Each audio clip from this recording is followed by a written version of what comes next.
कल्याण jewellers के शेयरों में मौजूदा स्तर से करीब 50% तक की तेजी देखने को मिल सकती है। ब्रोकरेज फर्म आईसीआईसीआई सिक्योरिटीज ने सोमवार 6 अक्टूबर को जारी अपनी एक रिपोर्ट में यह अनुमान जताया है कि इसके साथ ही ब्रोकरेज ने कल्याण ज्वेलर्स के शेयरों की रेटिंग को एड से बढ़ाकर अब बाय कर दिया है।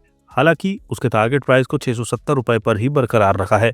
आईसीआईसीआई सिक्योरिटीज ने अपनी रिपोर्ट में कल्याण ज्वेलर्स के शेयरों में इस साल अब तक करीब 35% तक की गिरावट आ चुकी है। इस भारी गिरावट ने अब इसमें बेहतर वैल्यूएशन लेवल तैयार कर दिया है, जो निवेशकों को एक सेफ्टी ऑफ मार्जिन मुहैया कराता है। ब्रोकरेज का मानना है कि ये गिरावट कल्याण ज्वेलर्स के शेयरों के लिए एक आकर्षक एंट्री पॉइंट साबित हो सकता है। आईसीआईसीआई सिक्योरिटीज ने कल्याण ज्वेलर्स के लिए अपने अर्निंग्स को बरकरार रखा है और कहा कि वित्त वर्ष 2026 में कंपनी की सेम स्टोर सेल्स ग्रोथ मजबूत रहने की उम्मीद है। ये बढ़ोतरी त्योहारी सीजन और शादियों के मौसम से बढ़ी हुई मांग के चलते आएगी।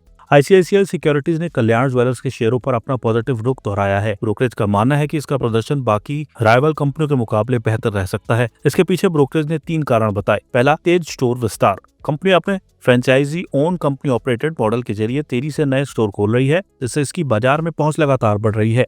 दूसरा है कैनरे ब्रांड की ग्रोथ। ऑनलाइन और ऑफलाइन दोनों चैनलों को मिलाकर अपनी कैनरे ब्रांड के जरिए डिजिटल ज्वेलरी मार्केट में भी अपनी पकड़ मजबूत कर रही है। तीसरा है कर्ज में कमी। मौजूदा वित्त वर्ष में कंपनी 350 करोड़ से 400 करोड़ तक का कर्ज घटाने की योजना पर काम कर रही है, जिससे इसकी बैलेंस शीट मजबूत होगी। आईसीआईसीआई सिक्योरिटीज का कहना है कि सोने के ऊंचे दामों के बावजूद ग्राहकों की मांग स्थिर बनी हुई है, साथ ही कंपनी के स्टोर्स की संख्या भी तेजी से बढ़ रही है। ऐसे में ब्रोकरेज को कल्याण ज्वेलर्स की रेवेन्यू ग्रोथ आगे भी मजबूत बने रहने की उम्मीद है। इस बीच कल्याण ज्वेलर्स ने सोमवार को सितंबर तिमाही के अपने कारोबारी अपडेट जारी किए। कंपनी ने बताया कि उसे सितंबर के दौरान कंसोलिडेटेड रेवेन्यू में 30% की ग्रोथ की उम्मीद है। कल्याण ज्वेलर्स के शेयर मंगलवार 7 अक्टूबर को दोपहर 1:30 बजे के करीब एनएसई पर 0.05% की तेजी के साथ 487.95 रुपए के भाव पर कारोबार कर रहे थे। साल 2025 की शुरुआत से अब तक स्टॉक में करीब 37.8% की गिरावट आई है। कंपनी का मौजूदा मार्केट 50,370 करोड़ रुपए